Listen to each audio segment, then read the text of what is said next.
Mes chers frères et sœurs bien-aimés dans la foi, que la paix qui surpasse toute compréhension humaine et la miséricorde infinie de notre Seigneur Jésus-Christ remplissent chaque recoin de votre âme et de votre foyer durant ce moment de réflexion profonde et urgente. Nous ne sommes pas rassemblés ici par un simple hasard ou une coïncidence, mais par un appel divin transformateur résonnant depuis les hauteurs célestes directement au centre de votre cœur.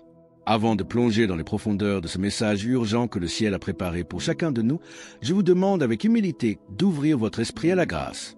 Combien de fois vous êtes-vous senti seul avec votre douleur invisible, portant de lourds fardeaux que personne autour de vous ne pouvait voir? Combien de fois l'anxiété a-t-elle étouffé votre poitrine alors que les larmes mouillaient votre oreiller dans le silence de la nuit? C'est précisément dans votre cachette la plus secrète, là où résident vos peurs les plus profondes, vos blessures familiales et vos peines non guéries, que le Seigneur Jésus souhaite entrer dès maintenant. Il ne regarde pas vos échecs passés et ne vous juge pas pour vos erreurs. Au contraire, il frappe à la porte de votre maison pour transformer votre désert en un jardin fleuri. Préparez-vous à recevoir les avertissements et la miséricorde du ciel. Comme petit merci de nous rejoindre aujourd'hui, nous offrons un moment de bénédiction partagée. Commentez avec la phrase « Saint Jésus de Nazareth, entre dans « Et ma maison » si vous êtes ouverte à recevoir une pensée finale spéciale dédiée à toutes celles qui participent. Et s'il vous plaît, appuyez sur « J'aime » pour soutenir cette œuvre d'évangélisation. Restez bien avec nous, car au fur et à mesure que notre récit se déroule, nous découvrirons une perspective sur ces révélations célestes qui pourraient vraiment vous surprendre. Quelles sont donc ces révélations urgentes transmises à la sœur Lourdes de Maria concernant les temps épreuves qui approchent? Prêtez une attention toute particulière à ce que le ciel nous révèle aujourd'hui. Notre Sauveur bien-aimé a transmis un avertissement d'une extrême urgence à notre sœur Lourdes de Maria, un instrument choisi pour sonner l'alarme en ces temps décisifs. Le Seigneur des armées nous prévient qu'une maladie redoutable et surpuissante, totalement inconnue de la médecine traditionnelle, est sur le point de se répandre depuis son pays d'origine à travers toute la terre avec une vitesse terrifiante. Il ne s'agit pas d'une infection ordinaire que la science humaine pourra facilement vaincre. Cette terrible maladie attaquera simultanément plusieurs organes vitaux, affectera gravement le système respiratoire et se manifestera douloureusement sur la peau, plongeant l'humanité dans une grande affliction physique et spirituelle. Cependant, face à cette sombre perspective, la parole de Dieu demeure éternelle et nous assure que le Seigneur n'abandonne jamais ses enfants. Dans cette même révélation, Jésus nous accorde un remède du ciel, un don généreux destiné à nous protéger. L'usage de la mûre consommée en infusion avec de l'eau, ainsi que la bénédiction de l'eau purifiée par l'immersion de la médaille miraculeuse de la Sainte Vierge. Le ciel nous demande également d'avoir recours avec une foi profonde aux sacramentaux, notamment le scapulaire de Notre-Dame du Mont-Carmel, la médaille de Saint-Benoît et la médaille de l'Immaculée Conception. Mais l'adversaire de nos âmes a conçu un plan ténébreux dans l'ombre pour nous empêcher d'utiliser ce secours céleste, en semant le doute, le scepticisme et le mépris face aux solutions simples que Dieu met entre nos mains. Ne nous laissons pas tromper par les pièges du malin. Le Seigneur nous invite instamment à chercher le sacrement de réconciliation, à purifier nos cœurs par une confession sincère et à recevoir dignement son corps et son sang. Comme nous le rappelle la première lettre de Saint Pierre au chapitre 5, verset 8, « Soyez sobris, veillez. Votre adversaire, le diable, rôde comme un lion rugissant, cherchant qui il dévorera. » Comment pouvons-nous alors utiliser la sagesse et la prière pour protéger concrètement nos familles contre ces maux imminents? Le Seigneur nous demande de veiller attentivement sur notre langage et de ne jamais utiliser notre langue comme une arme contre nos frères et sœurs, car c'est cette même langue qui reçoit la Sainte Eucharistie sur l'autel. Lorsque nous entretenons les commérages, les murmures ou les divisions au sein de nos foyers après avoir communié, nous infligeons une vive douleur au cœur sacré de Jésus. Le Maître nous exhorte à être des sources inépuisables de paix, prêchant d'abord par l'exemple de notre vie pour dissiper les ténèbres qui envahissent le monde. Les conflits s'intensifient entre les nations et de grandes souffrances annoncent, mais le ciel nous demande de ne pas céder à la panique.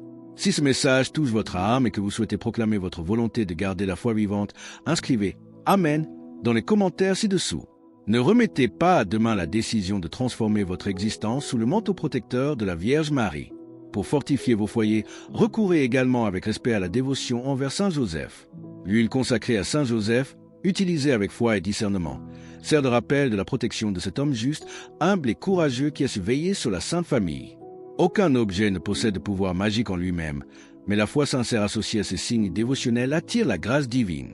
La véritable sécurité réside toujours en Dieu, et notre dévotion doit s'accompagner d'actes concrets d'amour, de responsabilité et de soutien mutuel. En plaçant une image de la Mère de Dieu ou de Saint Joseph chez vous, faites en sorte que votre maison devienne un havre où fleurissent la prière et le respect. De quelle manière pouvons-nous élever nos enfants et protéger nos mariages face aux dérives du monde actuel? Protégez vos familles à travers des actes concrets et responsables au quotidien, mes chers frères et sœurs. Protégez vos enfants en leur enseignant la vérité, en leur montrant dès leur plus jeune âge que la vie humaine possède une valeur sacrée inestimable. Protégez vos mariages grâce à un dialogue constant, au respect mutuel et à un pardon sincère. Protégez vos parents et grands-parents par votre présence attentionnée et entourez les malades d'une profonde solidarité. Protéger sa maison ne signifie pas seulement éloigner les dangers extérieurs. Cela exige avant tout d'empêcher l'orgueil, le mensonge, la violence et le manque de communication de détruire ce que vous avez mis des années à bâtir. Priez particulièrement dans les moments où vous vous sentez les plus faibles. Quand la fatigue vous accable ou que vous faites face à des décisions complexes, demandez la sagesse céleste sans jamais abandonner les soins médicaux et professionnels nécessaires. La foi ne doit pas vous éloigner de la réalité, mais vous aider à traverser chaque épreuve avec sérénité et espérance. Ne laissez pas la peur devenir le maître de votre existence, car l'anxiété excessive pousse à croire les fausses rumeurs et à prendre des décisions précipitées. Faites preuve de discernement, ne propagez pas d'informations alarmistes sans en vérifier la vérité et soyez plutôt des porteurs de paix au milieu du trouble. Si une personne autour de vous est effrayée, offrez-lui une parole de réconfort. Si elle s'est éloignée de Dieu, tendez-lui la main avec amour au lieu de la juger. Le Christ nous appelle à marcher dans la lumière de la vérité et à fuir tout ce qui détruit la dignité humaine. Ne conservez aucun ressentiment ancien et ne cherchez jamais la vengeance, car pardonner ne consiste pas à tolérer le mal, mais à refuser que la rancœur empoisonne notre propre cœur. Mais comment pouvons-nous faire en sorte que nos prières quotidiennes se traduisent par des actions de charité tangibles envers notre prochain? Saint Joseph demeure l'exemple parfait de l'homme qui a su protéger sa famille avec un courage exemplaire et une confiance absolue en Dieu. Inspirez-vous de son silence intérieur, de son sens aigu des responsabilités et de sa fidélité constante.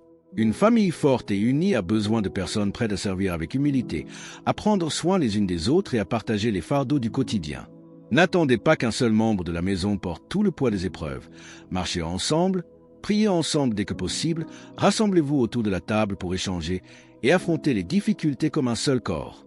Si vous placez une image sainte chez vous, faites en sorte que vos actes reflètent l'exemple qu'elle représente. Toute dévotion authentique doit nécessairement vous conduire vers le Christ.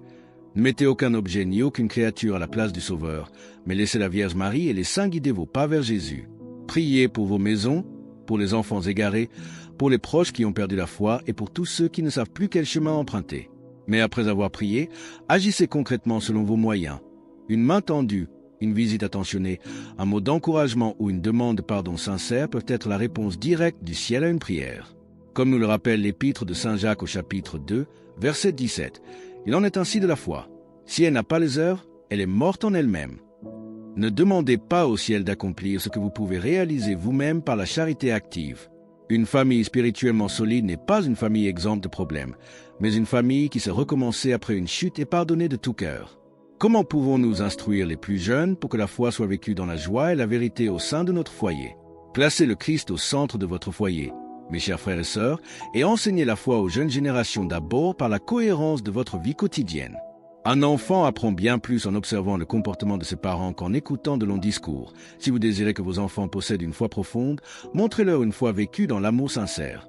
Si vous souhaitez qu'ils apprennent à pardonner, montrez-leur que vous savez vous aussi demander pardon avec humilité.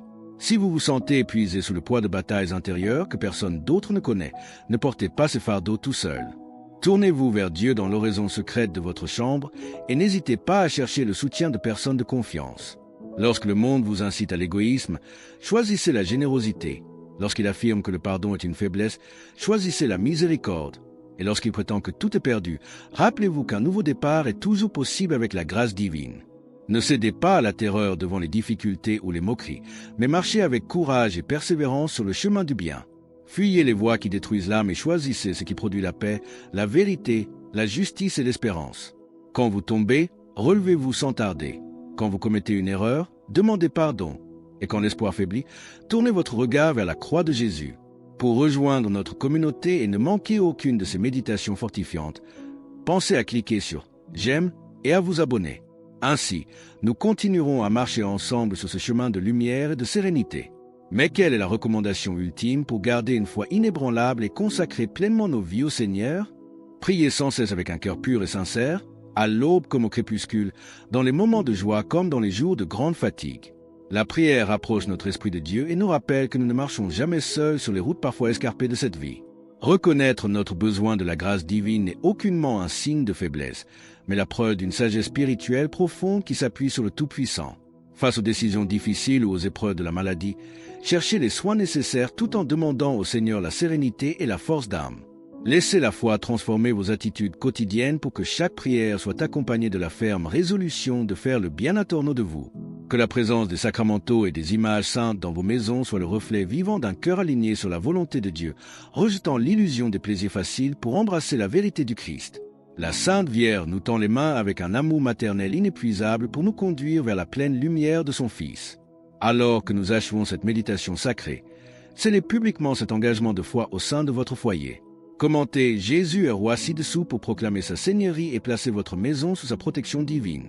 Et votre cheminement spirituel se poursuit. Cliquez dès maintenant sur la vidéo qui apparaît à votre écran pour découvrir un autre message puissant conçu pour nourrir votre foi et garder votre famille dans la paix de Dieu.